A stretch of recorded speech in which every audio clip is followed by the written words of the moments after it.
খাগড়াছড়ি আবহাওয়া অফিসের মতে গত ২৪ ঘন্টায় ভারী থেকে অতি ভারী বৃষ্টিপাতে চেঙ্গি এবং মাইনী নদীর পানি বৃদ্ধি পেয়ে বেশ কিছু নিম্নাঞ্চল জায়গা প্লাবিত হয়ে গেছেন।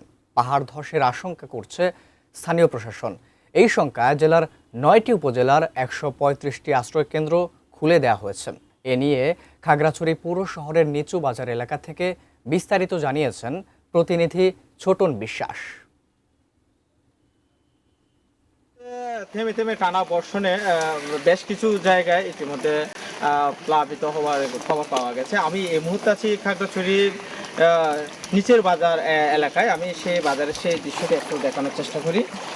পাশাপাশি জানিয়ে রাখি, টানা বর্ষণে খাগড়াছড়ির যেসব চেঙ্গি এবং মাই নদীর পার ঘেঁষে যেই সব নির্মাঞ্চলগুলো রয়েছে সেই বেশ কিছু জায়গায় সেসব এলাকায় প্লাবিত হওয়ার খবর পাওয়া গেছে।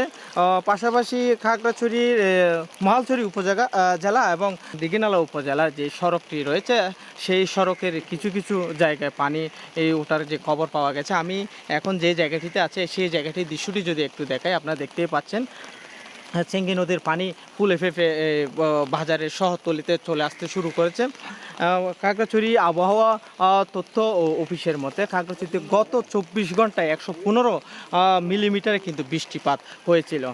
তবে আমি খোঁজখবর নিয়ে জানতে পেরেছি ফায়ার সার্ভিস কর্মকর্তা যারা রয়েছেন তারাও জানিয়েছেন খাগড়াছড়ির বেশ কিছু এলাকায় পাহাড় ধসের ছোটো পাহাড় ধসের ঘটনা ঘটে।